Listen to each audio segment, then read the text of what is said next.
She was my maid of honor, my best friend since childhood. She slept with my husband on our honeymoon night. I still remember the smell of white roses. They were everywhere, draped across the church pews, woven into my veil, tucked into Mara's bouquet as she walked ahead of me, smiling that smile I had trusted for 23 years. 23 years. We met in second grade when she defended me from a bully who pulled my braids. I thought that meant she would always protect me. I was so wrong. My name is Callie, and this is the story of how I lost my husband and my best friend in the same night, and how I chose to survive it anyway. Daniel was everything I thought I wanted. Tall, charming, the kind of man who remembered your coffee order and surprised you with it on hard days. We dated for 3 years before he proposed. When he got down on one knee, Mara screamed louder than I did. She helped me pick the ring setting. She was there for every dress fitting, every tasting, every late-night panic spiral about centerpieces. She was my maid of honor, my person, the sister I never had by blood, but always had by choice. The wedding was perfect. Not Pinterest perfect, real perfect. The kind where your grandmother cries and your dad forgets his speech, and it doesn't matter because the love in the room is so thick you could hold it. Daniel cried when he saw me walk down the aisle. Mara stood beside him at the altar, with tears in her eyes too. I thought they were both crying for me. I was such a fool. The reception went late. Daniel and I snuck away around midnight in a shower of sparklers. We were staying at the Hargrove Inn, a restored Victorian manor about 20 minutes from the venue. Honeymoon suite. Champagne already chilled. Rose petals on the bed. Mara had arranged that. She'd checked us in herself earlier that day because I was too busy with hair and makeup. She had the key card. She knew the room number. She knew everything. We arrived, and Daniel said he'd forgotten his phone in the car. He told me to go up, get comfortable. He'd be right back. I should have thought nothing of it. I went upstairs, changed into the lingerie I'd been too shy to show anyone, and waited. And waited. And waited. 40 minutes passed.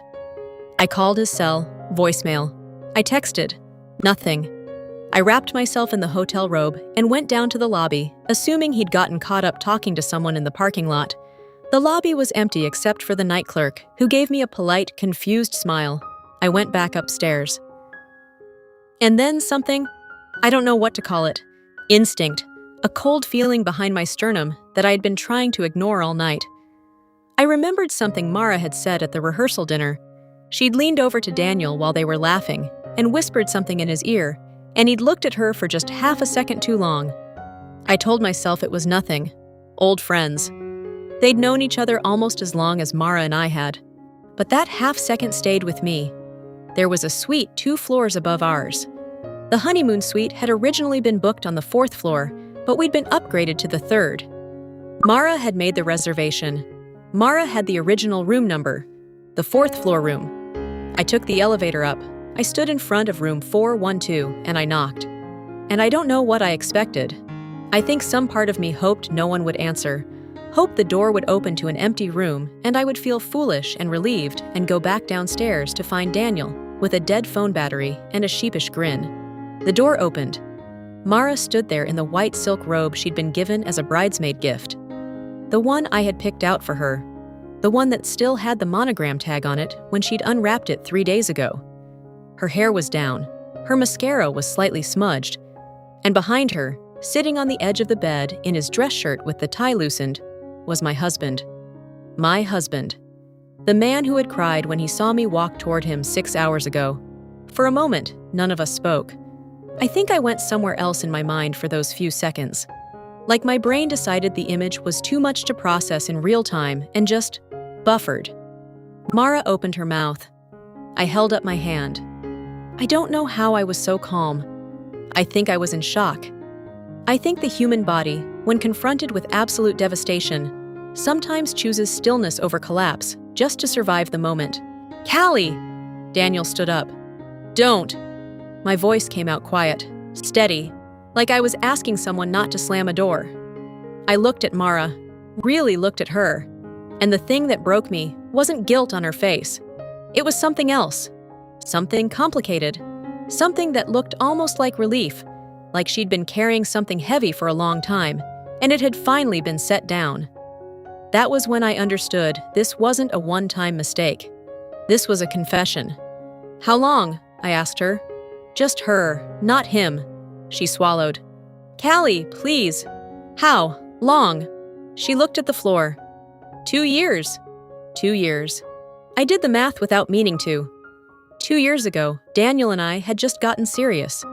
2 years ago, Mara had thrown me a birthday party and toasted to my happiness. 2 years ago, she had held my hand through a pregnancy scare and told me Daniel was a good man, that I was lucky. 2 years ago, she was already sleeping with him 2 years ago. I turned around and walked back to the elevator. I heard Daniel calling my name down the hallway. I stepped inside and pressed the button and watched the doors close on his face. I didn't cry in the elevator. I didn't cry when I got back to room 312 and sat on the bed with the rose petals Mara had arranged. I didn't cry when I picked up my phone and called my mother at 1 a.m. and told her in 11 words, "Mom, I need you to come get me. Bring Dad." My mother didn't ask questions. She just said, "We're leaving now." I found out later, through the process of a divorce that took 14 months and cost me more than money, the full shape of what had happened. Daniel and Mara had started their affair 8 months into his relationship with me. She had been the one to encourage me to stay with him when I had doubts early on. She had been the one to push me toward the engagement when I'd wondered if we were moving too fast. She had been steering me toward a marriage she apparently wanted for herself, for reasons I still haven't fully untangled. Ownership maybe, control, or some darker version of love that I'm not sure deserves that name.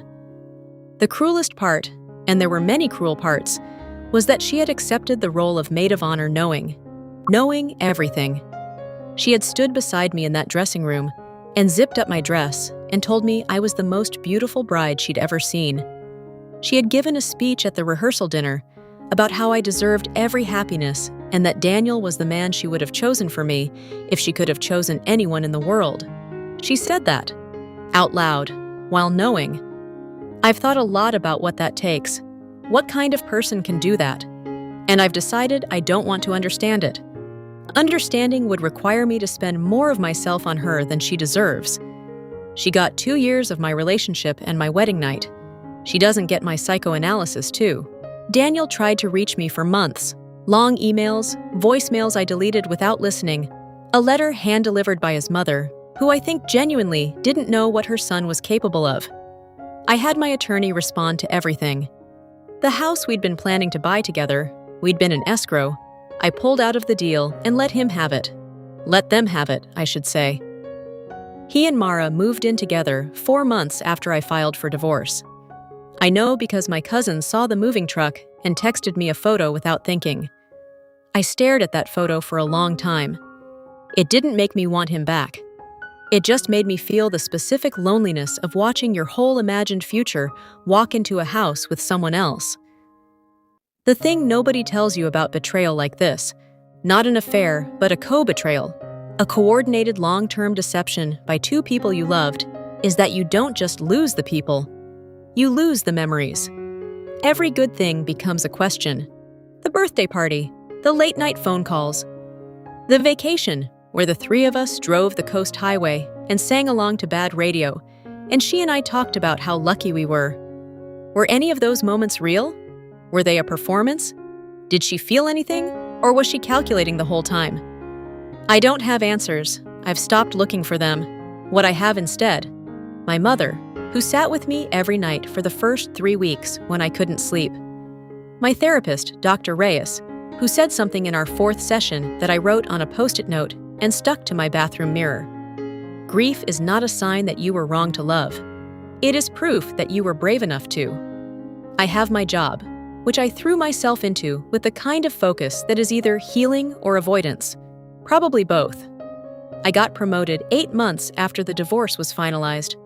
I have a small apartment with a balcony where I grow tomatoes badly and drink my coffee every morning in the quiet. I have myself, which it turns out, and this took me a long time to learn, is enough to start with. Mara reached out once, about a year later. A text. It said, "I know you'll never forgive me. I just want you to know I'm sorry and I think about you every day. I read it 4 times. Then I blocked her number. Not out of cruelty, out of clarity. Some apologies are for the person giving them, not the person receiving them. She wanted to feel unburdened. She wanted me to say something that would let her carry the weight a little differently. I'm not interested in carrying anything for her anymore. I am 29 years old. I have been a daughter, a friend, a fiancée, a bride, a wife, and a divorcee, all in the span of a life that still feels early. I have loved people who did not deserve it, and been loved by people I should have seen more clearly. I have stood at an altar in white, and I have sat in a courtroom in gray, and both rooms taught me something. The church taught me that love is a choice you make in front of everyone you know. The courtroom taught me that leaving is too.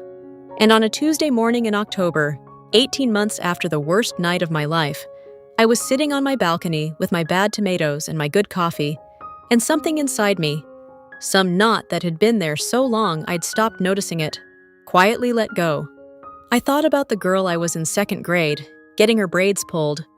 I thought about the woman I was at the altar, walking toward what I thought was forever.